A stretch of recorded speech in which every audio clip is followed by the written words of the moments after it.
আমরা মরে গেলাম ঋণের দায়ে আর খাওয়ার অভাবে, এমন চিরকুট লেখা আত্মহত্যা করেছিলেন মিনারুল ইসলাম। আত্মহননের আগে তিনি হত্যা করেছিলেন স্ত্রী ও 2 সন্তানকে। নিহতদের নামে 40 অনুষ্ঠিত হয়েছে। এই আয়োজন করতেও আবার পরিবারকে ঋণ নিতে হয়েছে। অনেক স্থানে 40 করাকে অনিবার্য মনে করা হয়, না করলে মানুষ কুট কথা বলে। এবারে কিছু বলুন প্লিজ। খুবই গুরুত্বপূর্ণ বিষয় এবং এই বিষয়ে গণমাধ্যমে নিউজ হয়েছে, আমরা সেটা দেখেছি, আমাদের চোখে পড়েছে। খুবই দুর্ভাগ্যজনক একটি ঘটনা। এই ঘটনার দুটি দিক আছে, আমি দুটি দিককেই সংক্ষেপে ব্যাখ্যা করার চেষ্টা করছি। প্রথম কথা হলো, কোনো মানুষের মৃত্যুর পর 40 3 দিন আর 7 দিনের নামে যে আনুষ্ঠানিকতা হয়ে থাকে, এর সাথে ইসলামের কোনো সম্পর্ক নেই। কোরআন হাদিস কোথাও আমাদেরকে এরকম কিছু করতে বলেনি, অথচ আমাদের দেশে এটি চলে আসছে এবং প্রতিষ্ঠিত হয়ে আসছে। হিন্দুদের শ্রাদ্ধ, যেটি তাদের কেউ মারা যাওয়ার পর তারা খাবার আনুষ্ঠানিকতার মধ্য দিয়ে পালন করে থাকে, সেটাই আমাদের মধ্যে চলে আসছে। আমরা যারা মুসলিম আছি তারা না বুঝে না জেনে ইসলামের নামে এ ধরনের বিদআতে লিপ্ত হচ্ছি এবং এর ফলশ্রুতিতে আমরা একদিকে গুনাহগার হচ্ছি, অপরদিকে অন্য মানুষের উপরে জুলুম চাপিয়ে দিচ্ছি। এই যে ঘটনা, মিনারুল ইসলাম তিনি সপরিবারে যে আত্মহত্যা করলেন, তিনি গুনাহের কাজ করেছেন, তিনি সবর করতে পারেননি। আল্লাহ তাআলা তাকে, তার পরিবারকে মাগফিরাত করুন। যারা মারা গেলেন তাদেরকে আল্লাহ তাআলা রহম করুন। এবং মিনারুল ইসলাম যিনি নিজে কষ্ট সহ্য না করতে পেরে এই ঘটনা ঘটিয়েছেন, আল্লাহ তাআলা তাকেও ক্ষমা করে, আমরা দোয়া করি, সেটা ভিন্ন বিষয়। কিন্তু তাদের মৃত্যুর পর যেখানে তারা ঋণগ্রস্ত হয়ে মারা গেছেন, সেখানে তাদের ঋণ পরিশোধ করবার জন্য সমাজের মানুষের উদ্যোগ নেওয়া দরকার ছিল। তা না করে তারা আবার তাদের পরিবারের উপরে 40 চাপিয়ে দিয়েছে। এটা কত বড় নির্মমতা সেটা বলার অপেক্ষা রাখে না।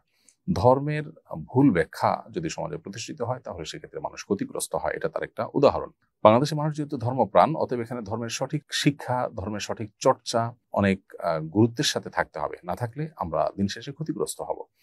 এই ঘটনার দ্বারা সেটি বোঝা যাচ্ছে। এরকম আরো অনেক ঘটনা হয়তো ঘটে থাকে। যেহেতু মানুষ ধর্মপ্রাণ, তারা ধর্ম পালন করবেই, অতএব সঠিক চর্চার ব্যবস্থা থাকা দরকার। প্রাথমিকে ধর্মীয় শিক্ষক এবং বিভিন্ন জায়গায় ধর্ম চর্চা করার সুযোগ থাকলে একদিকে আমরা আমাদের মোরালিটিকে ডেভেলপ করতে পারবো। আমাদের সমাজে কিশোর গ্যাং সহ যে সমস্ত অনাচার আমরা দেখতে পাচ্ছি, যে সমস্ত অনভিপ্রেত বিষয় আমরা দেখতে পাচ্ছি, সেগুলো থেকে মুক্তি লাভ করবো। অপর দিক থেকে আমাদের ধর্মের সঠিক জ্ঞান হবে, তার ফলে আমরা আলোকিত হবে, সমাজ আলোকিত হবে এবং এই জাতীয় কুসংস্কার থেকে আমরা বাঁচতে পারবো। ইসলাম কোনো মানুষের মৃত্যুর পর 40 3 দিন আর 7 দিন এরকম কোনো আনুষ্ঠানিকতার কথা বলেনি, অথচ এটাকে আমরা সমাজে অনেকেই খুব গুরুত্বের সাথে পালন করে থাকি। এটা দুর্ভাগ্যজনক একটি বিষয়। আরেকটি দিক হলো, বিভিন্ন ঋণ, বিশেষ করে সুদী ঋণ যেগুলো বিভিন্ন প্রতিষ্ঠানগুলো দিয়ে থাকে গ্রামে গঞ্জে, এই সমস্ত ঋণের কারণে গরিব মানুষরা যে অনেকেই কুরে কুরে শেষ হয়ে যায়, সেটি বলার অপেক্ষা রাখে না। জনাব মিনারুল ইসলাম কি কারণে আত্মহত্যা করেছেন, তার ঋণটা কি এই টাইপ ছিল সেটা আমরা জানি না, কিন্তু আমরা এটুকু জানি যে এই তথাকথিত ক্ষুদ্র ঋণ ইত্যাদির নামে যে সুদভিত্তিক ঋণের বিশাল জাল বিছানো হচ্ছে, এই জালে আটকা পড়ে বহু মানুষ নিঃস্ব হয়েছেন, শেষ হয়েছেন, অনেকে জীবন পর্যন্ত শেষ হয়ে যাচ্ছে এবং ফ্রাস্ট্রেশনে ভুগছেন। গরিব মানুষ আরো গরিব হয়ে যাচ্ছেন। এই সমস্ত ঋণের মাধ্যমে কিছু মানুষের হয়তো সাময়িক উপকার হয়, কিন্তু স্পিরিচুয়ালি এবং নানা দিক থেকে গরিব মানুষ বা ঋণগ্রহীতারা সবচেয়ে বেশি ধ্বংস হয়। এবং যারা ঋণ দিয়ে থাকে, সেই প্রতিষ্ঠানগুলো আরো ধনী হয়, তারা আরো বেশি সচ্ছল হয় এবং সমৃদ্ধ হয়। অতএব আমাদেরকে কর্জে হাসানা চালু করতে হবে। আসনা ফাউন্ডেশন থেকে সেটি আমরা করব চিন্তা করছি অনেক দিক থেকে, কিন্তু আমাদের সীমাবদ্ধতা অনেক বেশি।